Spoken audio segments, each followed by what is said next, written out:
Hello everyone and welcome to Adda 24/7। आपका स्वागत करता हूं मैं इस चैनल पर और आज आपके लिए लेके आया हूं मैं एक और वीडियो जहां पर हम बात करेंगे अभी रिसेंटली अनाउंस्ड आपका फिल्म फेयर अवार्ड्स। और जो फिल्म फेयर अवार्ड्स हैं वो अब उन्होंने अनाउंस कर दिए हैं 2024 के। तो इस वीडियो में हम देखेंगे कि फिल्म फेयर अवार्ड्स के बारे में थोड़ा सा ट्रिविया जानेंगे और थोड़े से देखेंगे कि इस साल के विनर्स कौन कौन रहे जो आपके एग्जाम्स में आपसे पूछा जा सकता है।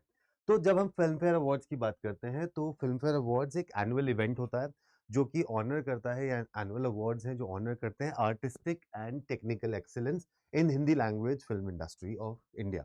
तो ये जब स्टार्ट हुए थे, ये मेजरली 1954 में स्टार्ट हुए थे, द सेम ईयर जब नेशनल फिल्म अवार्ड्स आपके लॉन्च हुए थे। उसी साल 1954 में इनको स्टार्ट किया गया था। स्टार्टिंग में इनको बोला जाता था, they were referred to as the Clare awards और the Clares after Clare Mendonca, the editor of the Times of India and the model after the academy awards.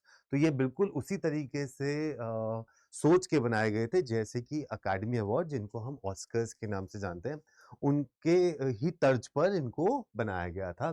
और ये पहले क्लेयर अवार्ड्स या क्लेयर्स के नाम से जाना जाता था। देन ओवर द इयर्स इसमें चेंजेस हुए और आपने देखा कि बहुत सारे चेंजेस होने के बाद आज हम जिस स्वरूप में इसको देखते हैं, तो अब उनको अवार्ड्स को अलग-अलग जो कैटेगरीज हैं, चाहे वो टेक्निकल कैटेगरीज हो या फिर मेन स्ट्रीम कैटेगरीज हो, उसमें इनको अवार्ड्स को दिया जाता है। तो इस साल किस-किस को अवार्ड मिला है तो देखते हैं। तो इस साल best actor in leading role male के लिए अवार्ड मिला है रणबीर कपूर को फॉर द फिल्म एनिमल, जहाँ पर इनको ये अवार्ड दिया गया है। वो बेहतरीन अभिनय के लिए यहाँ पर इनको अवार्ड दिया है। उसी के साथ best actor in leading role female का अवार्ड गया है आपका आलिया भट्ट को फॉर रॉकी और रानी की प्रेम कहानी। इस मूवी के लिए इनको बेस्ट एक्ट्रेस का अवार्ड दिया गया है। बेस्ट फिल्म का अवार्ड दिया गया है ट्वेल्थ फेल को, जो कि विधु विनोद चोपड़ा ने डायरेक्ट करी है। और ये आईपीएस ऑफिसर है एक मनोज कुमार शर्मा, उनकी लाइफ पर आधारित ये मूवी है, जिसको काफी सराहा भी गया था बॉक्स ऑफिस पर। उसके बाद बेस्ट डायरेक्टर मिला है विधु विनोद चोपड़ा जी को for twelfth fail. Again same movie के लिए इनको बेस्ट डायरेक्टर मिला है। उसके बाद बेस्ट एक्टर क्रिटिक्स अवार्ड मिला है विक्रांत मासी को for the movie twelfth fail, जो कि अगेन उन्होंने भूमिका निभाई थी IPS officer Mohan Kumar Sharma from his trials to victory in his journey. This Vidhu Vinod Chopra directorial highlights the actor's acting prowess in its ultimate height. तो ये बहुत अच्छे तरीके से एक्टिंग करी है, प्लस ये पूरी एक जर्नी को दिखाता है इस मूवी में। उसके बाद बेस्ट एक्टर फीमेल क्रिटिक्स में दो लोगों को मिला है ये जॉइंट रूप से। रानी मुखर्जी को मिला है for Mrs Chatterjee versus Norway, and Shefali Shah को मिला है फॉर थ्री ऑफ अस। इन दोनों को मिलाकर ये अवार्ड दिया गया है for both the categories, both the women in this particular category. Then best film critics का अवार्ड मिला है for the movie Joram. Joram एक देवशीष मखीजा ने बनाई है। So Devashish Makhija and Manoj Bajpayee team up for the third time in Joram.